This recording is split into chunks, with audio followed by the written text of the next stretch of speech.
We meet at a time of great tension. Now, you know, if they start coming over here bombing us and stuff, I think we should go over and take care of it real good and then go over and drop the biggin on them. The relationship between Islam and the West includes centuries of coexistence and cooperation. Like, actually, there's Arabs and Muslims, like, living in America. Like, they're your neighbors, they're, you know, your coworkers and friends, and fighting the negative stereotypes that have come up. I think that's an important thing. Americans are ignorant when it comes to Middle Eastern countries. I mean, I'm really ignorant when it comes to Middle Eastern countries. And people in the West, man, they always try to categorize us, put us all together. A lot of people come up to me and they're like, "Oh, man, hey, where are you from?" I go, "I'm from Egypt." "Really? I got a friend from India." Moreover, the sweeping change brought by modernity and globalization led many Muslims to view the West as hostile to the traditions of Islam. We in America think we're the best at everything, and we understand the way we do things, and it makes sense to us, but some people don't understand the way we do things, and it's kind of the same with them. So long as our relationship is defined by our differences, we will empower those who sow hatred rather than peace. What's it like the people that wear all black? Muslim, yeah. Muslim, yeah. I saw a lady in Walmart the other day, and I was like, she looked like the Grim Reaper outfit minus the Grim Reaper face. The face. And this cycle of suspicion and discord must end. Do you think that Americans know the difference between Arabs and Muslims? Between an Arabian and a Muslim? I really don't believe they do. Do I think that people in the West know the difference between Arabs and Muslims? No, they don't. And the reason they don't is they listen to too much media or wrong media. You know, I think as Americans, a lot of times we're kind of inundated with these images of the Middle East as different or a different frame of reference. It's because of media and watching TV, and like the Arab guy is a Muslim guy always for some reason. And I think people just have that image in their head. I mean, oh, that brown guy with a beard and saying some stuff I don't understand, definitely Arab Muslim right there. I think the perception is that we are all very serious, very strict, very stringent, no sense of humor, we're not relaxed, we're always like contemplating serious stuff. And it's like drawing a caricature of somebody. Well, we view them like they don't like us, you know. From the Arabs that I know, very family-oriented, always a good sense of humor. I think after all these years and all the education and all these national organizations doing all this work, I really don't think that a lot of average Americans know the difference between an Arab and a Muslim. Yes, I do, actually. It's actually separated in between the lands. I know what it is, but I can't actually describe it to the T what it is, but I have an idea of what it is. Okay, a Muslim is a person that believes in one God and Muhammad being the messenger of God. An Arab is someone that is in the Middle Eastern region, from North Africa or the Arabian Gulf. Those are the Arabs. Arab is a nationality, which means that you speak the same Arabic language, you grow in the Middle East where Arabic countries are. And a Muslim is a person that follows the religion of Islam and can be anybody. So you could be a Chinese Muslim, you could be a white American Muslim, and you could be black Muslim, and you could be an Arab Muslim. With a few clicks on TV or remote control or computer, you can discover the whole world. If you have the will or the desire to know or to discover about other people, you can have it very easily. Now, you asked me earlier on about the headdress. We found it very practical. You could wipe your purse in it. It doesn't show. Maybe you can sneeze in it. And of course, people wear it in different ways. You know, like this, if you're a bit of a cad, and if you wear it like this, then you're seen as a bit of a fool. And I fold this all the time. As I told you earlier, to hide my double chin, and do it like this. And then we have skull cap. No, I can't put it back together. Oh my God, yes. You have to stop now because I can't put it back together. having the ability to look at ourselves and laugh at ourselves, I think that goes a long way in actually reducing the problems that we face. The more you mock yourself in front of people, the less that you get actually criticized and the more that they know you. People get an insight of what a real Arab or a Muslim is, you know? And by making fun of themselves, other people that are looking from the outside can, know that, oh, these people are just like us. They're not really that different, you know? Comedy can be extremely truthful, can really take out something, present it in an acceptable way. And it is one of the best things for a society, certainly, is to laugh at itself and individuals. If I saw a comedian, who was Middle Eastern, and it'd be like a different side of them, because all we hear is the religion and the war. We don't know them as people.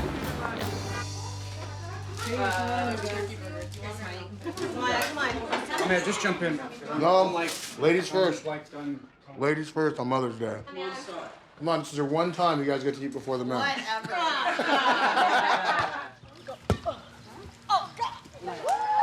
Papa. Who's that? That's Giddu.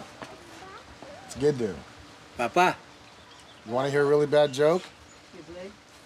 That's Giddu. I have a heart surgery. And after I finished the surgeries, they put me somewhere in a room.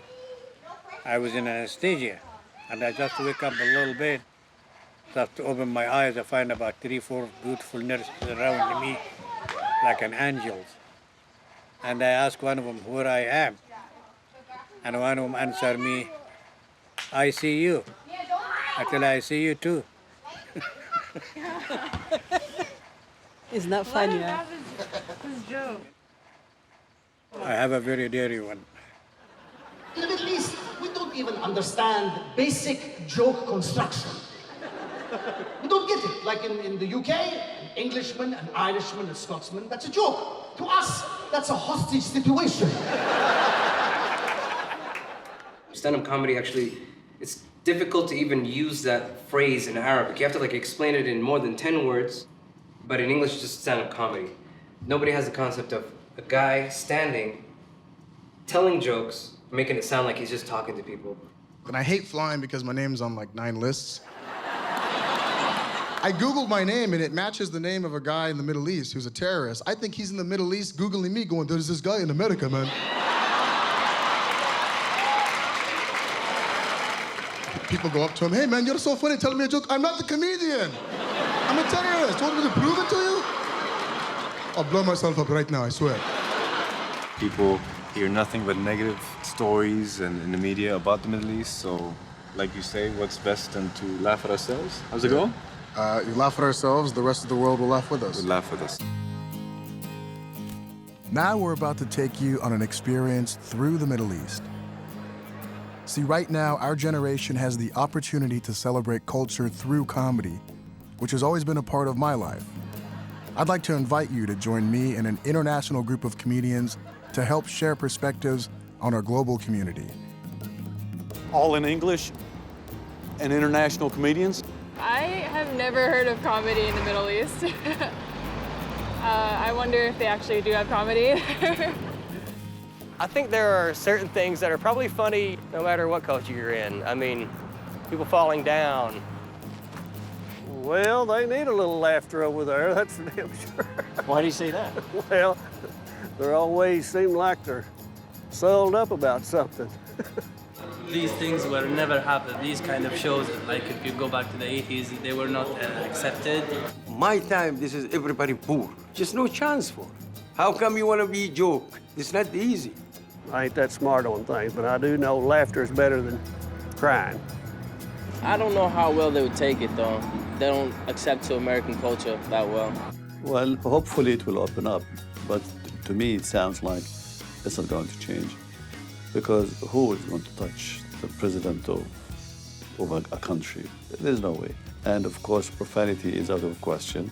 And forget about religion. If somebody makes fun of religion, that's absolutely unacceptable. So if you take politics and you take religion from comedy, what's left? It sounds crazy. Yeah. I just wonder if we have the same type of comedy here that people do in the Middle East. I really don't know about that. What you're gonna find is a culture, much similar to ours. You're gonna see the Middle East like you've never seen it before.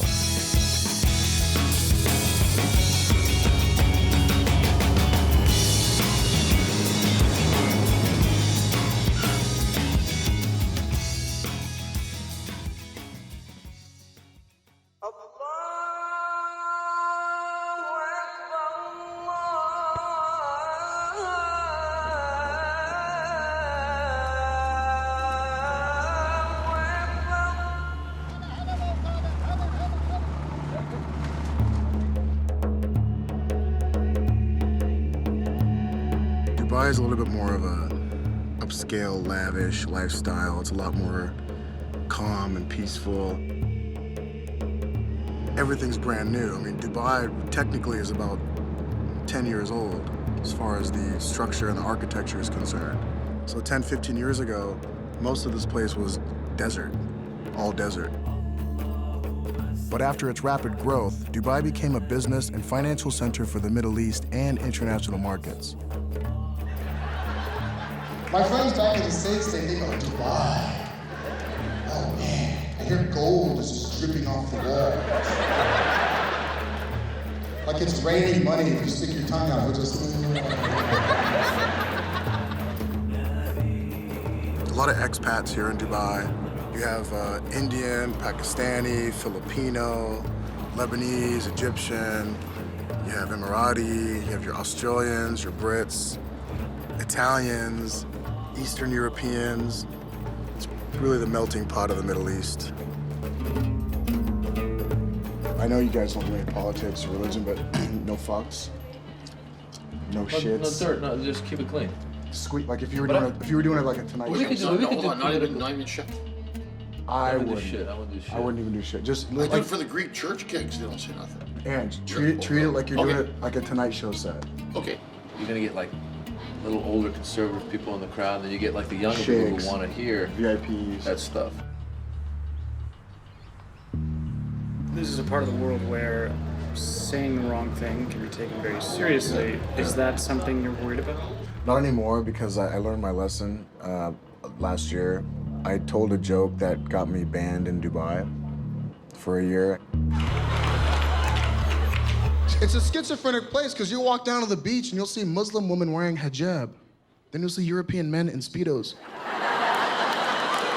You'll see a mosque, and right across the street from the mosque, there's a nightclub.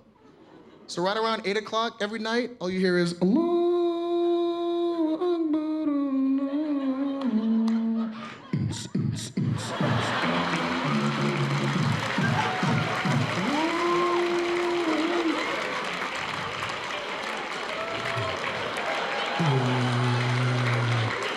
I don't know, I'm so confused. Should I go pray or should I go dance? I'm not quite sure. It was sort of taboo, never touch royalty, never talk about religion, and hence my ban. Being misunderstood for sharing my comedy within my culture was devastating, but it caused me to focus on how important comedy is to this region. And the good thing is, my ban was lifted and I'm back in Dubai. Ladies and gentlemen, put your hands together and give a big Dubai welcome to your host, Ahmed Ahmed. Hey, can I say fuck? No. How you doing, Dubai? I can't hear you. I said, how you doing, Dubai? All right. How many Muslims are here in the crowd? Muslims? Nice, nice. Just a question. Don't feel the guilt. I didn't say anything yet. Listen, Muslims, we're responsible for a lot of inventions that people use around the world. Like, I don't know if you guys know this, non-Muslims, but we invented the mechanical clock, which is ironic because we're always late for everything. Muslims are like, I'll get there when I get there. I invented time. Our first show, I see you. I hate you guys. I hate you. I hate you. Exactly. First time I hate Ahmed Ahmed. Why? Because he's aggressive about Islam. We invented the toothbrush, soap, and deodorant. What happened there? did 2 jokes, and he said don't talk about Islam at all. But I'm Muslim, I gotta talk about it. That's who I am. So I'll probably get banned again. Some other people enjoy it, some people hate it. Some people say, okay, they're becoming like the Westerners. This next comedian, yeah, that's right, a female comedian. First time female comic in the Middle East performing. Yeah. Before I came out here, everyone, was like, oh, be careful, like they're oppressive of women over there and they're all in burqas and, women are inferior and all this stuff. And I come over here and it was the opposite. I've been surprised, not so much that there are women who aren't in burqas, like I know how modernized Dubai is, but I was surprised by the women who are in burqas, who I've spoken to, and who have said, I've said like, do you find this oppressive? And they're like, no, we choose this, we don't have to wear them, we wear them because we want to, this is so much easier, we like it. If you're a muhajir, or if you are wearing a thobe, then it's the first thing you're from Al-Qaeda or terrorists, or women, oh, she's an extremist. No, we are open-minded, we are educated and cultural. I was just surprised by how empowered the women that I thought were being oppressed are. Give it up for the very talented, the very beautiful Whitney Cummings! I got psyched because Ahmed said that, I was the first woman to perform in Dubai, and it made me excited in a different way. It made me really want to bring it and really connect and really, open up doors for more women to come over here. Being a comedian's a cool job because I get to travel a lot. And my new thing that I do when I fly now is I read this magazine called Cosmopolitan. Ladies, do we read this magazine? Yeah, I like it. Sluts, I like it. Cosmopolitan basically teaches women how to be sluts, right? There was an article in there. It was like, how to turn on your guy. He's a guy. Take off a sock. There's another one. It was like, for adventurous sex, surprise your man at work for a quickie. Like, I can't surprise my man at work for a quickie. He doesn't have a job. There's an article, how to make your man scream in the bedroom. Guys, you are never supposed to scream in the bedroom. That is so freaking gay. I don't care if Wolfman breaks through the front door and is gnawing on your balls. Am I allowed to say balls out here? Ugh. So I might be banned. The woman. Hey, first and last comedian. Hey. I made 2 kind of history. Hey, I got a partner in crime. First and last comedian to ever perform in Shut Dubai. up. Females unite, setting women's rights back hundreds of years. You want to see me naked? I really don't know how to respond to that. Somebody wants to see me naked. What I'm hearing is sexual attraction. What I'm sensing is a need for vomiting.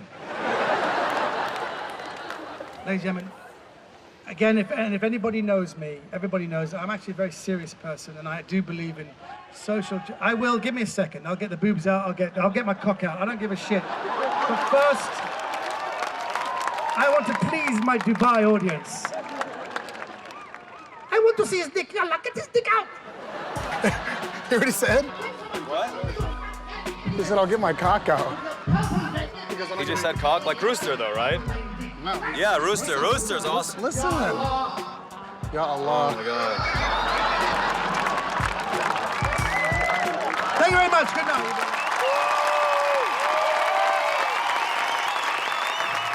Welcome to Haram Comedy. Hey, that was a really haram show. Sorry about that. No. We were laughing. Well, I think it's because. Well, he was giving me shit, and I was like. Giving you shit. Listen to me. I was getting you back. I was trying to pull out some stops for you. Yesterday I came, said Ahmed Ahmed. Oh, wow. But yesterday, I like it a lot because you clear heart. He hated me, now he loves me. No, I like him. I think as a society we perhaps took ourselves too seriously for a very long period of time, and now things are just changing. I think that things are changing. We're realizing that this is a very good way of opening ourselves up. By embracing comedy, Dubai continues to be an international beacon and a progressive center in the Arab region. We love you, Dubai!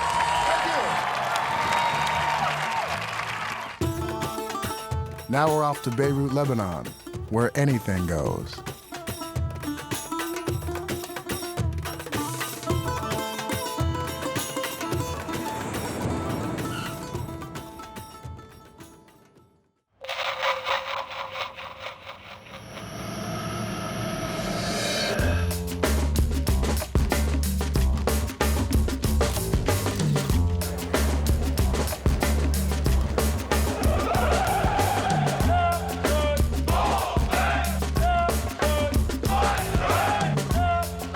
Beirut is one of the most beautiful places in the world.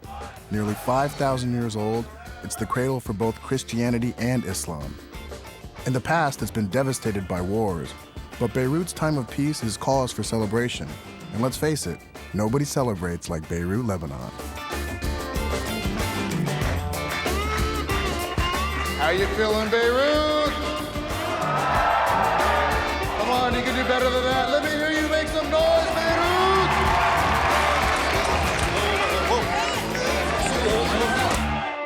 Can I do that? What? Hey, Beirut, I want to do that. Do it? You want to do it? No. Off stage? Do it. Loud. Good evening, Beirut. Yeah, we're going to start in a minute. Beirut. Yeah, okay. See you in a minute. I think I actually took the energy out of the room, which is not good. I gotta be honest with you, I love Beirut, Lebanon, man. You guys are amazing. I really do. And I'm Egyptian. And I love Cairo, but nothing beats Beirut, Lebanon, man. There was an article that you guys, I'm sure you know this, there's an article in the New York Times that voted Beirut, Lebanon as the #1 hotspot in the fucking world. Right? I love it. You guys drink like it's going out of style. His favorite thing about Beirut is? You can break the rules. You can break the rules.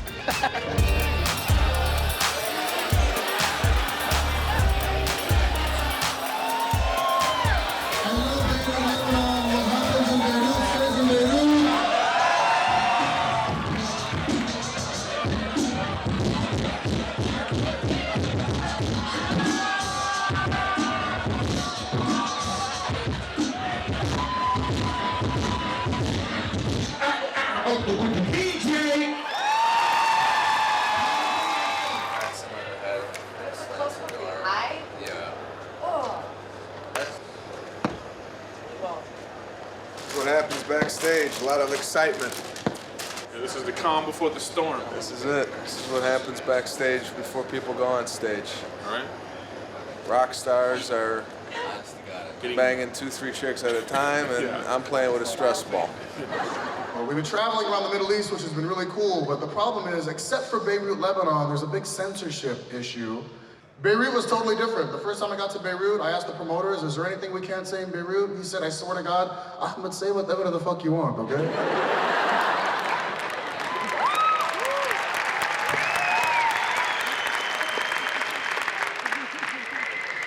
He goes, what happens in Beirut stays in Beirut. I said, no, what happens in Beirut gets on fucking Facebook.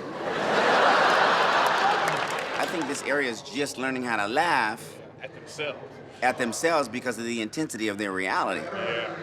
I think that African Americans in the United States are the United States consciousness.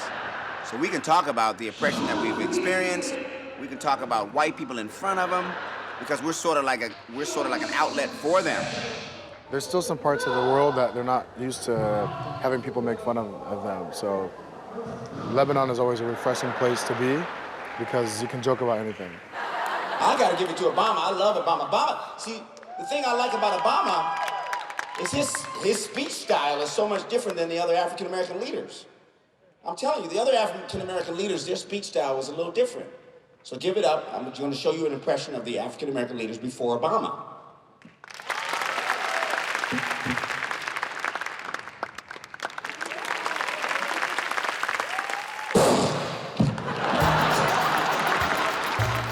I think a Middle Eastern comic who's just as raw as Richard Pryor and just as raw as me or just as raw as any other African American comic is going to profit far more than me because he's one of your own. It shows them we can sometimes laugh about stereotypes about us, but at the same time, Chris Rock doesn't do the black people versus the N-word joke anymore because he's like, is that really helping us? So it's the same kind of thing. With the good comes the bad. But at the end of the day, it's great to see at least us have a voice, even as small or as big as it is. The most important thing is to be frank with yourself and frank with the people you love. All my friends got kids. They're all back there. Oh, you gotta have kids. Everybody thinks their kid's fantastic.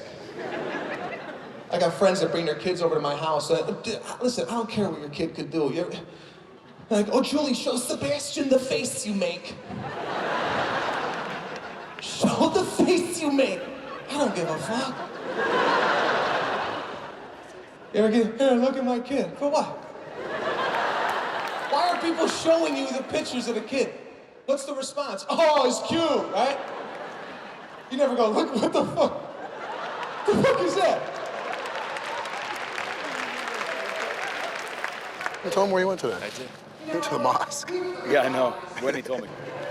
Having her in that garb. Sexy. I was completely like...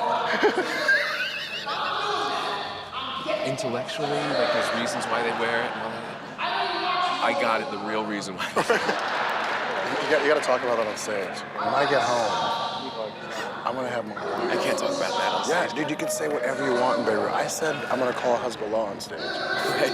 Trust me, they want you to make fun of them and talk about it. You'll be fine. Whitney and I, we went all around the city today. We just got in a taxi. We said, okay, just drive us, just drive. And we went everywhere. We went everywhere. It was amazing, just an amazing place. Just walking and just beautiful things, and then really shitty things.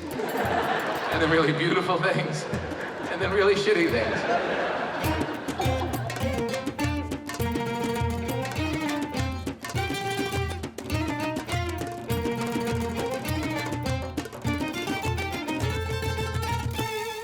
We just kept walking, went into a mosque, giant mosque. Amazing, you know? You walk into this place, made us take off our shoes, made Whitney dress up in the whole thing. You know, American girl, she's walking around, she's got her belly hanging out, you know, just talking real loud, man. And then, no, you cover up. They covered her all up, we walked inside. She has never looked sexier in her entire life. We got being in the States with tits hanging out and your ass hanging out. It's too much, it's all right there. You cover it all up, you're like, oh, what's going on? There's a lot of stuff that's going on here that people don't talk about. Oh, they're getting on. You know, tanks in the street, poverty, bombed out buildings. There's an unease about the reality, and that could be eased up if somebody would just break that monotony and just talk about what's going on outside this building. We're not used to seeing the soldiers. We're not used to seeing that guns on the corners. They're like, they're there for your safety. Okay. My safety, okay. It's good to lighten things up here sometimes. Things can get heavy here. The role of a comedian is to kind of speak truth to power and to point out the obvious, point out things that maybe people aren't talking about. So it seems like that's kind of new here, and it's kind of exciting to see that, like a burgeoning development. I think modern life is making us develop a sense of humor. Some parts of the Arab world, you know, they've had such an unlucky situation that they have developed comedy as a tool of relief. I believe stand-up comedy can, in fact, heal tragic events or make people feel better, you know, because they're laughing, and laughter is the best medicine. All the hostility with religion and politics and famine and everything, we really need to laugh. It releases endorphins and it just makes you feel better. And I truly believe comedy's bridging the world. I know there's skinnies everywhere. Like if you go to, like when I go to church, just at Easter Sunday in America, I go to church and you see that big Jesus on the cross. and he's just ripped. He's up there showing off. Like, damn! Jesus is in shape! Because you can't have a fat Jesus, you can't. Because that would change the story, fat Jesus. Just think all the miracles would be different. He's walking on water waist deep. I'm your Lord. I am your Lord. The Last Supper be a buffet, you know what I mean? Communion would be a whole leg of lamb. This is the body and blood of Christ. Take a roll, mashed potatoes for Jesus are down there. Been in the Middle East how many times? This is my, well, fourth time, really. I had stupid opinions. First of all, I didn't know they spoke English, okay? But like America has done over the years, we evolve, we learn from our mistakes, and we move forward. And that's what I've done. I come here, I feel fine, I feel safe. We're in frickin' Beirut. This is just like being anywhere else. We had so much fun in Beirut. Maybe too much fun. It was like organized chaos. We will definitely be back to celebrate another day. Our next stop, the Kingdom of Saudi Arabia.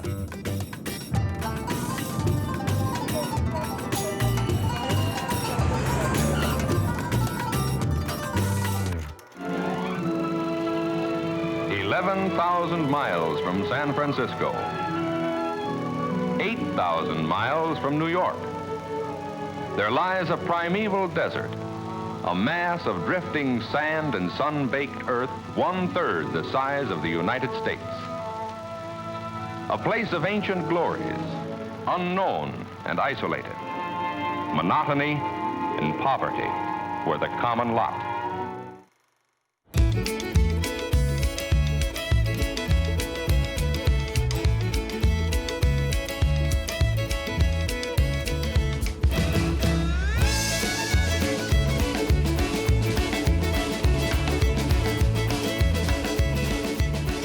Saudi Arabia is home to Mecca and Medina, Islam's two holiest cities.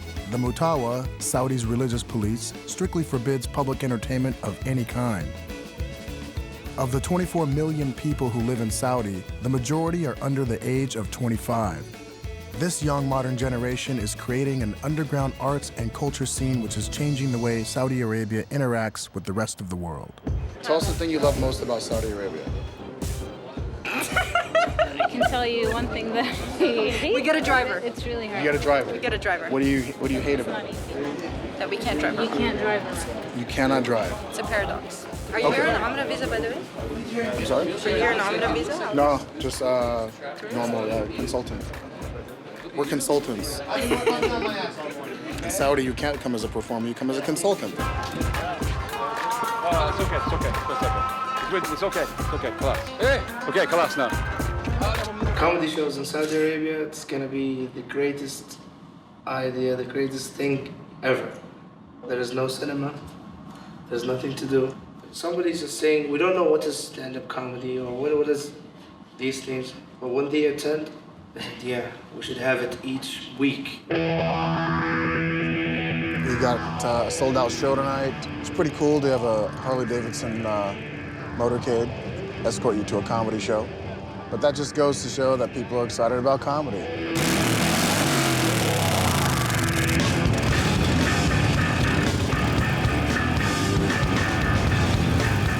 There's a rumble happening in Saudi, man. Rumble in Riyadh. Let's fight, let's smash, let's win. We're gonna fight, we're gonna smash, let's win. Let's fight, let's smash, let's win. Come on. Our Harley-Davidson motorcade led us to the venue for our show. At any moment, the religious police, the Mutawa, might show up and shut us down. Who knows what the consequences could be? Okay. The Harley chapter. Okay, guys, we've got a big crowd in. I think more people than last night. It's hotter than last night. It's hot. You guys had Barack here, man. Barack 2 days ago. That was cool, man. Cool. With the flags, you have the Saudi America flags. I'm kind of hurt. I'm here. I'm from Iran. Where's my Iranian flag? No, it's not going to happen. Barack was arriving and heralding a new dawn for Arab-Western relations. And here was Ahmed and Matt reinforcing that, because that new dawn was happening. They're ambassadors right now for us, so it's really nice to see the world understand a bit more about like how we do have a sense of humor, and it's not all we hate the world. People say there's conflict in the Middle East, we need to all come together and not hate each other and no wars. Before we solve the wars, let's solve the kissing problem first. Because it's confusing, because I met a Lebanese guy, and in Lebanese you do three kisses. They go, okay. So I'm in my head, okay, 3. And then I went to Egypt, they do 2. So I went up to the Egyptian guy and I did, and then I went for the 3rd one. He wasn't into it.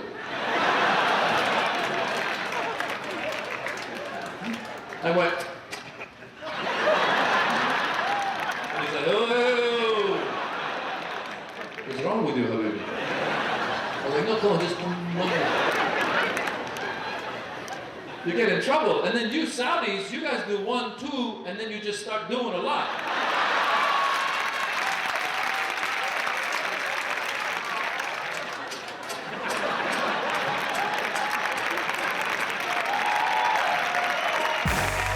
Okay, now, Maz wants to give you a little bit of advice. Just stick to your time. If you're supposed to do 10 minutes and you've prepared 10 minutes, know that you're gonna have laughs.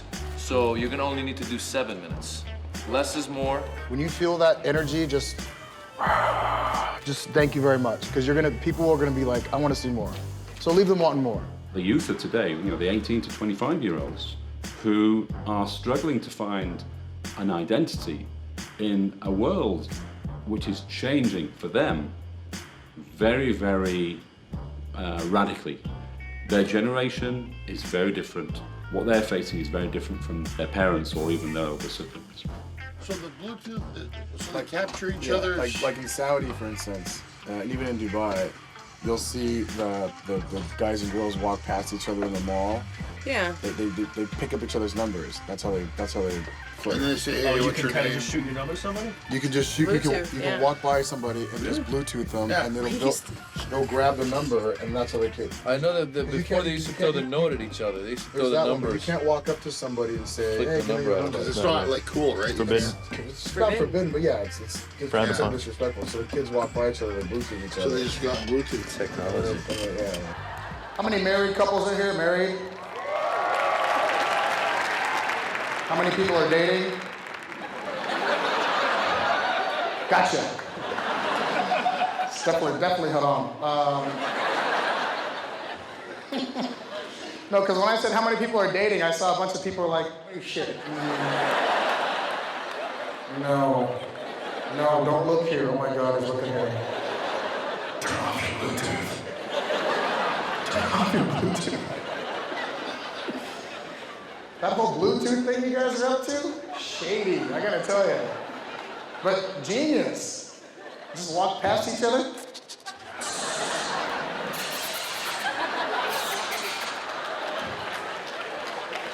And the girls walk by, they're like, gotcha.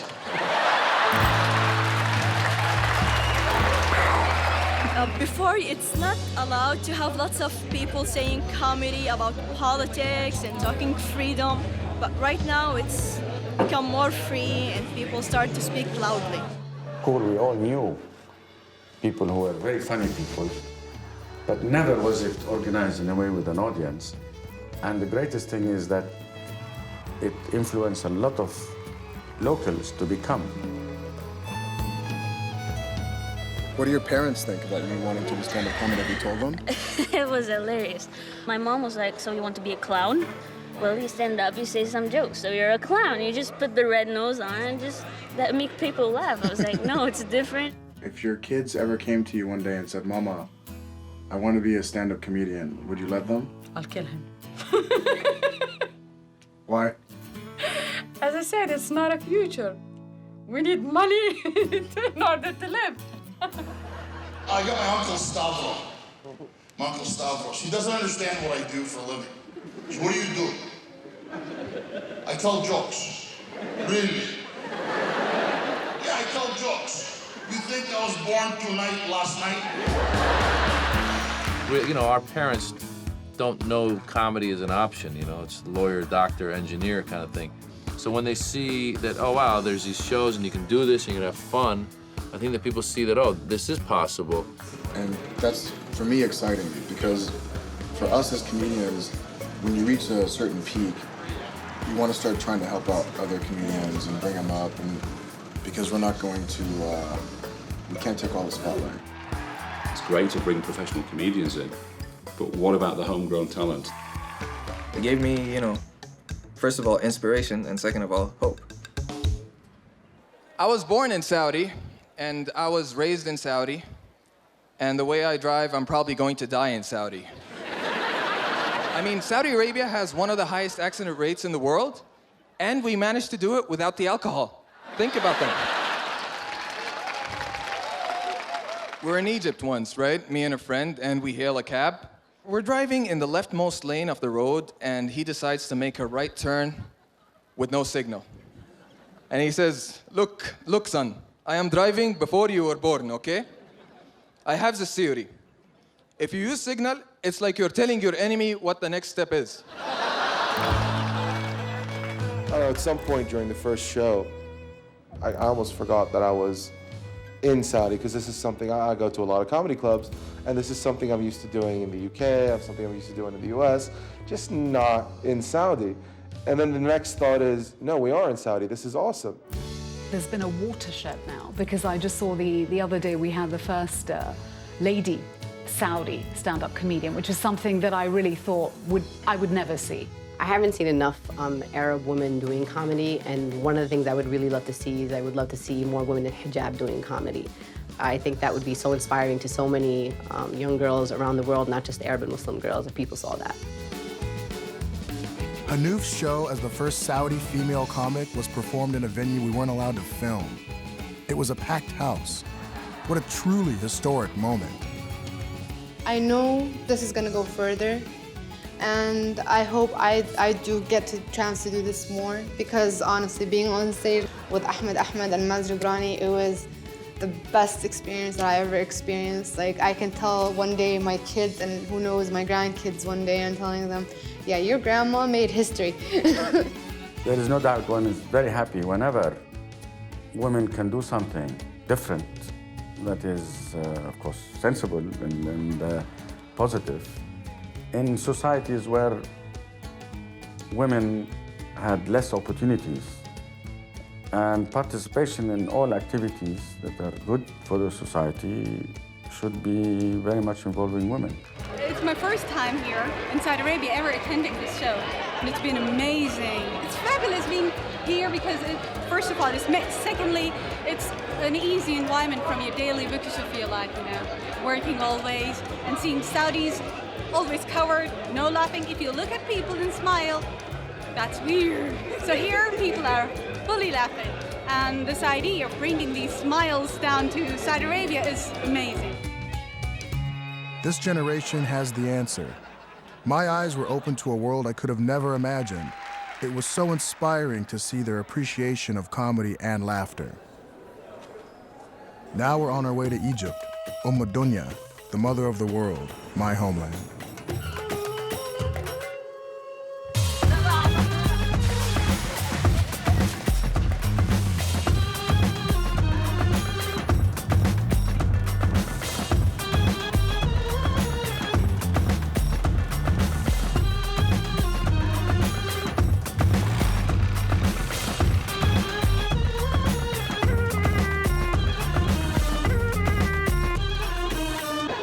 Egypt has a population of 82 million people. It has always been known as the entertainment capital of the Middle East. Some might call it the Hollywood of the Arab world, where you'll find comedy in the blood of every Egyptian. Well, give it up, all the way from Helwan, Egypt, Ahmed!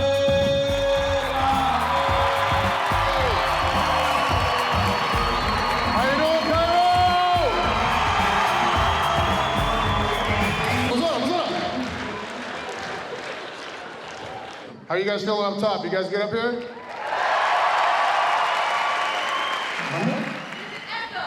There's an echo? Story of my life. My name's Ahmed Ahmed.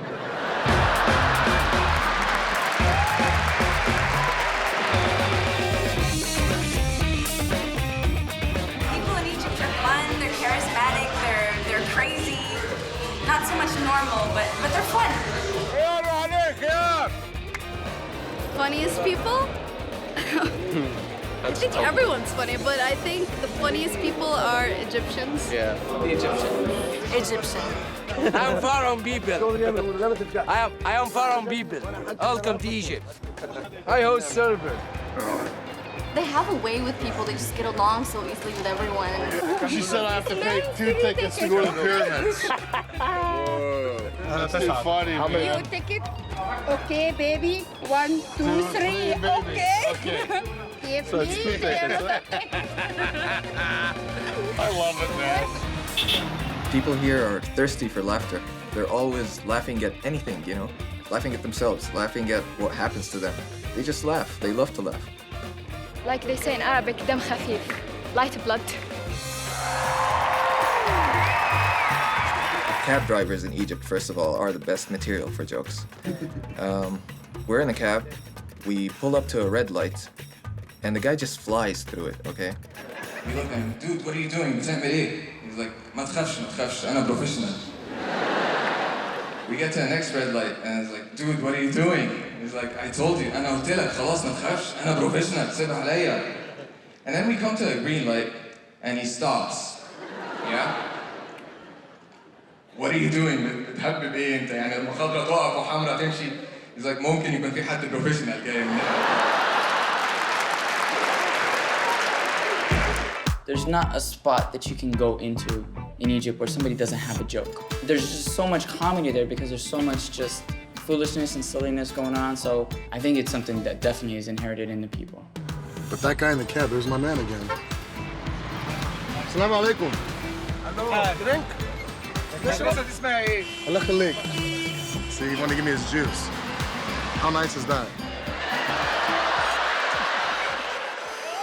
You have one. You already have one. You have one. Come here. Come here. Ready? 1, 2, 3. Okay, come here. Are we good? Suddenly it's a children's comedy show? Tell us your name. You can't take it anymore. This guy's like a movie star all of a sudden. Oh no. Oh no. Come here. No, come here. Come here. Why do you stare there? Okay, enough of you. Come here. It's okay.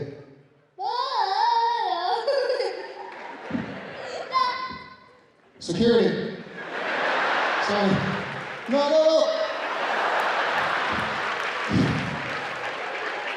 You're gonna get me arrested, man. You're not as crazy as that kid, right? Okay, Mustafa, how old are you? 4. And where do you live?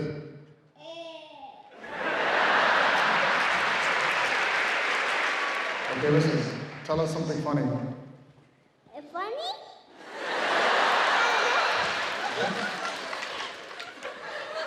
Guys, can we get him on the next show? He's amazing. All right, come on. Come over here. Uh-oh, one more. Okay. The children's comedy show. We'll be right back after these messages. Come on. Hi, Habibti. How are you? All right. All right, come on. Come on. Okay. Okay. Ready? Go ahead.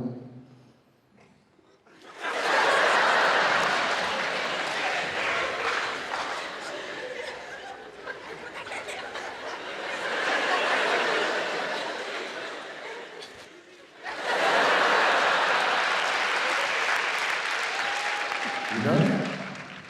Okay.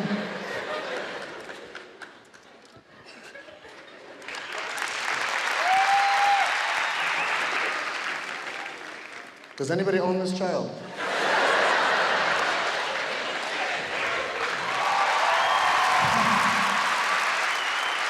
I don't think I've ever seen that before.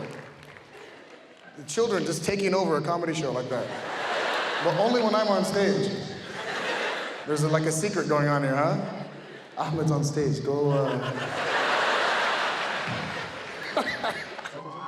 How do I follow the kids? I've never seen that before. 2,000 people, kids are on stage. These Egyptian kids, they want to be comedians so bad.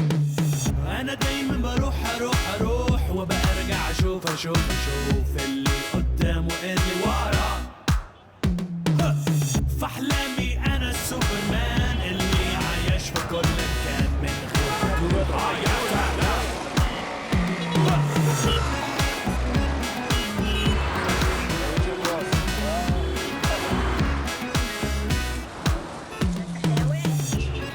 So we're in downtown Cairo, Khalili. It's pretty busy down here, a lot of traffic, people buzzing around. A lot of coffee shops, shisha shops, trinket stores. You can pretty much buy anything you want here.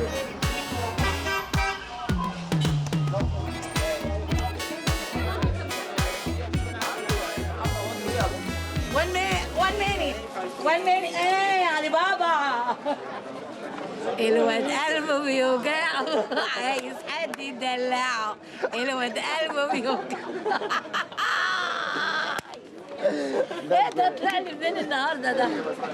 We laugh. I mean, if you see the streets, if you see the things you have to deal with on a daily basis, we are like a comedic gold mine. You know, you spend 5 days here, you'll have about an hour's worth of material.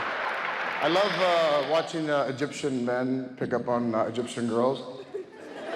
Especially back in the United States. I have 4 sisters, and one of my sisters was walking down Sunset Boulevard in Hollywood, California, and there was a group of Egyptian men driving down the street listening to music. Ding, ding, diddling, ding, ding, diddling. They saw my sister and her friend, and they started going, girls, girls, girls, girls, girls, girls, girls, girls, girls, girls.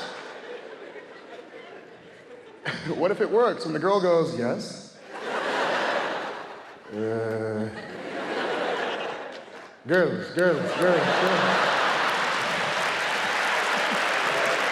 The electricity in that room, that's a rare type of crowd. This is the first comedy show ever in Alexandria, Egypt, so we're making history as we speak here. I am happy about our new president back in the United States, Barack Obama. A lot of people were nervous about his middle name being Hussein. They said maybe it's a terrorist name or some such nonsense. Which is ridiculous because one of America's most influential and respected judges has the last name Abdul, Paula Abdul. For me, I knew being Greek, living in Canada was weird. 8 years old. I hated playing with the kids in the streets because when the mothers called the children in, it never sounded right for me. Because you had like Bobby's mother. Bobby's mother would come out like this. Bobby, come on in, honey, supper's ready.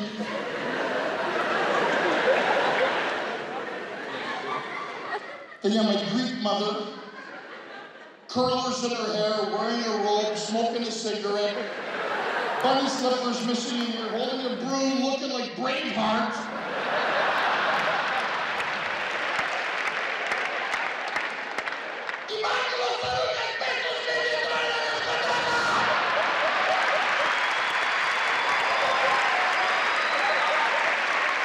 And there's my grandmother, 4'5", all wrapped in black, looking like a ninja, staring through the window.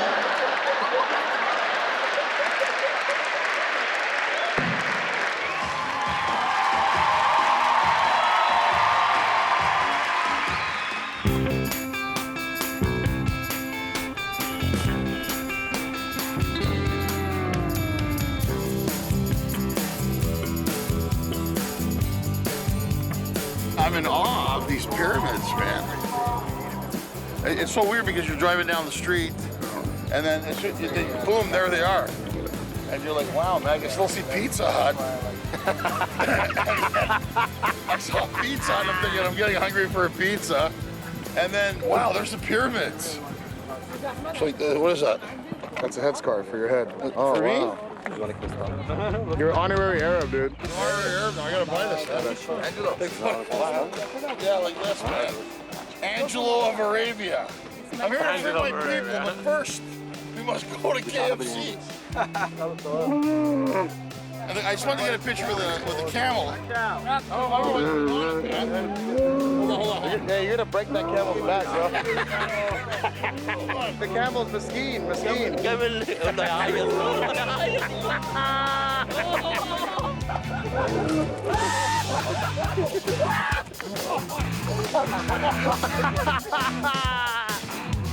I sat on the camel, and boom, the camel. The camel thought he was moving a pyramid or something. And I have to tell you, this is truly, and I mean this, one of the great moments of my life. And thanks, camel, for not breaking. If there's ever the straw that broke the camel's back, this was an episode of Mythbusters. It did great.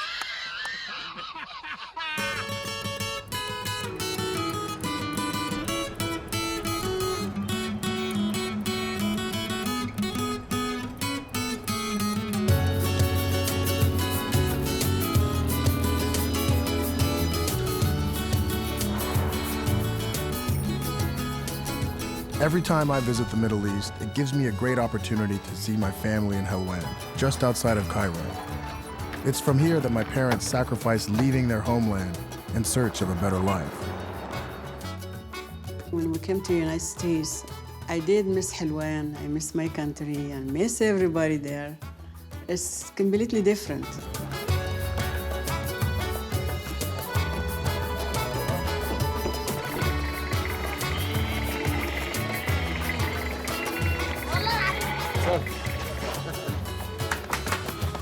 Hey. How are you? What's your business here? تفضل. الحمد لله. شو اخبارك؟ الحمد لله. كويس؟ اهلا وسهلا، عليكم السلام، اهلا وسهلا. انتوا وحشاني كلكم.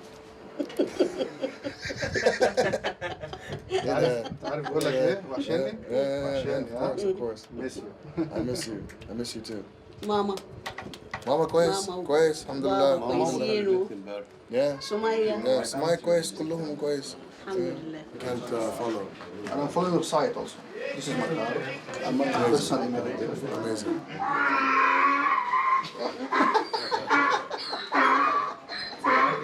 Oh, okay. That's like Arabic. In Egypt, the culture is very united. You know, the family is very united.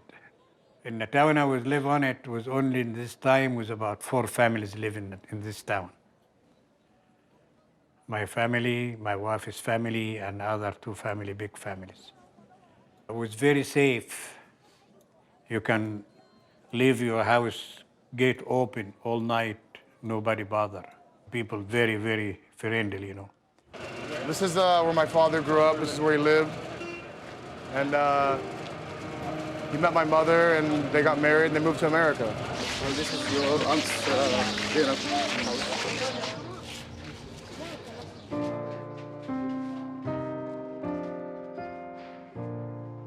This is my mother's sister, my aunt, خالتي. خالتي. ازيك؟ كويس؟ الحمد لله. الحمد لله كلهم كويس. وسميرة زي العفريت. بالسلام. ان شاء الله. ربنا ينجحك يا رب. ان شاء الله. الله يخليك. الله يخليك يا حبيبي. رب الله. I'll see you guys again, huh? السلام عليكم. السلام عليكم. انا عايز اقول له لما اديتك العسل هو فاكر. Yeah, he said when I was a child, he gave me honey. Yeah. انت نشوفك تاني بقى نشوفك تاني. ان شاء الله. طيب سلامنا للجميع بقى. ان شاء الله. ها؟ سلامنا للجميع. خلاص. لا عادي.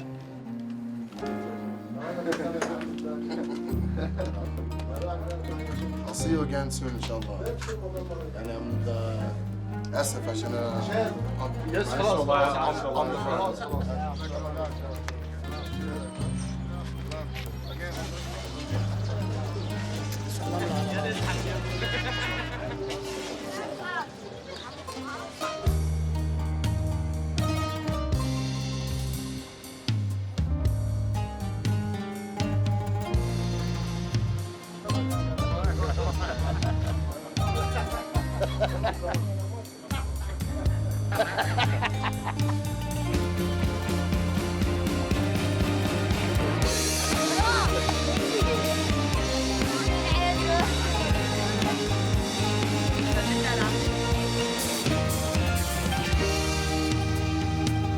I really enjoy seeing the happiness of my family and the people in Helwan.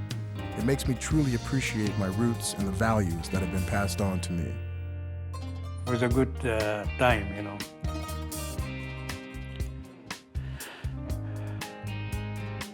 They still have the value of the family, they stick together. So it's nice. I mean, I'm hoping or I'm wishing to have that with my children here, to be communicate each other, be together, be one family, care about each other, love each other. Inshallah.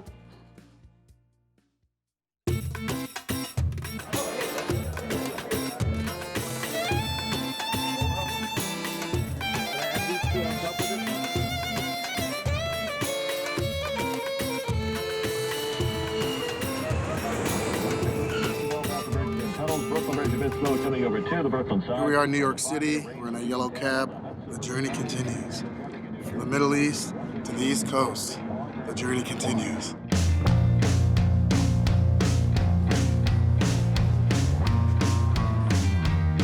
It's great to be back in the United States after our travels.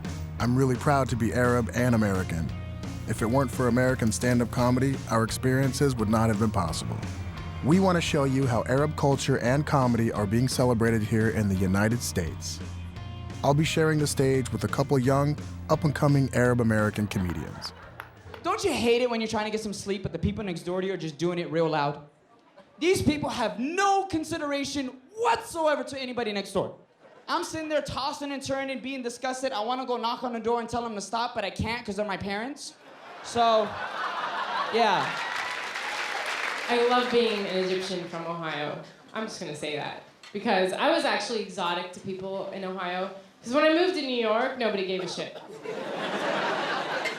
Clearly, Arabs running around everywhere in New York. In Ohio, they'd be like, oh my God, you're Egyptian, that's amazing. Do you speak hieroglyphics? What do you do? Here they're just like, oh, you're Egyptian? Yeah, so was the dude who made my hot dog earlier. Please give it up for my good friend, Ahmed Ahmed. So like Nina, the host, I'm also Egyptian. I understand there's some Egyptians here. Wow. Nothing against anybody else in the Middle East, but Egyptians, dam khafif. For the white people, that means our blood is light. Yeah, that's right. First civilization known to man. Yes. We built the pyramids, thank you. Actually, the Jews built the pyramids. Oh, shut up, we designed them. I mean, oh. And supervised, you know, it's like whatever.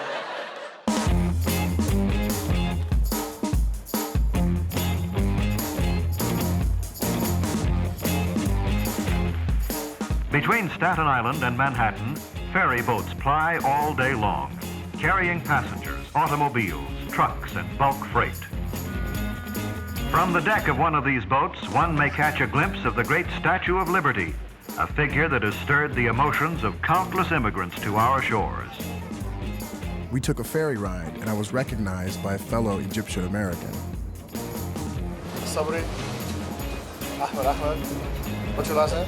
Hussein. Sabri Hussein? Sabri Hussein. Maybe you shouldn't say Hussein too loud around I know. And what's going on? You said job hunting. Well, right now recession. the economy is bad. I mean, I got laid off from 2 jobs.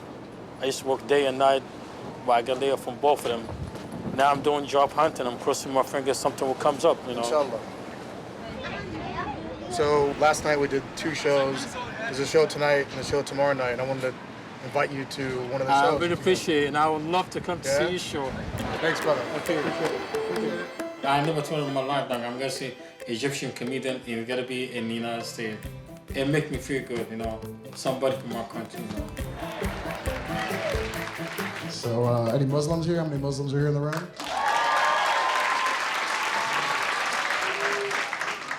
Haram. You guys are at a haram comedy show, okay? So let's... No, I'm kidding. Welcome, Muslim brothers and sisters. Listen, welcome. Salaamu alaikum. You're like, should we say alaikum salam? I'm drinking Jack Daniels. This is bullshit. Assalamu alaikum. Wa alaikum salam.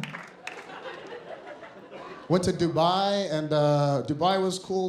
We actually walked around the Mall of the Emirates, and I saw these 3 Muslim guys at a coffee shop, you know, just kind of having a coffee and chatting. And this tall, beautiful Russian dancer walked by. And one of the Muslim guys was like, alhamdulillah. And this other Muslim guy goes, mashallah. And the third guy goes, inshallah. Habibi. You guys have fun? I really enjoy it. Everything was good? Everything was beautiful. Everything was beautiful. The place? I don't know how to thank you from the bottom of my heart. But all I can say is, next time you be in New York, you better come and you better come to my house for barbecue. Allah Khalik, you're like an amazing person. I told your son, when I met you, you remind me of a younger version of my father. But when we started talking and stuff, I was really touched by your immigrant stories, such as my father's. He moved to the U.S. when he was, 30 years old. Didn't speak any English, and he was pumping gas for $1.75 an hour. He made a life for himself. There was a real connection in that way. It's not that easy. It's not that easy what I'm doing. It's not that easy.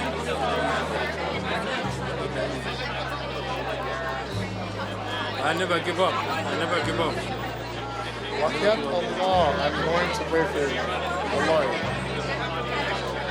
Never forget where you came from, no matter what. My dad always said that. Yeah, my father always said, never forget where you came from, no matter what.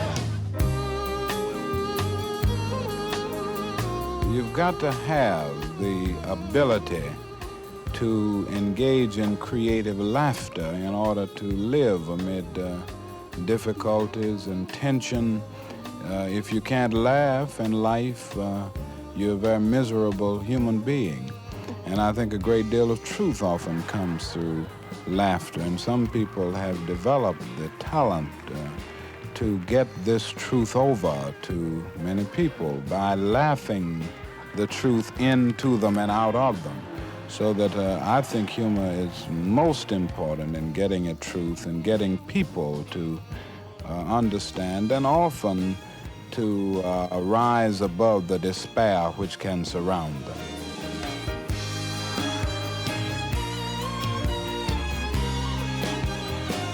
You guys are kind of like showing the world that yes, we do have good comedians, and they're Arabs. We can actually make people laugh. People, they want to laugh. It's a time for laughter. It's a time for coming together. And comedy provides a cross-cultural dialogue for social change. In my opinion, when you put a smile in somebody, you will get a bless from Allah subhanahu wa ta'ala. This is the main thing, to make the people happy and have a smile in their face.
This is a Canada Dry trailer. The Canada Dry, but it's got liquid on it.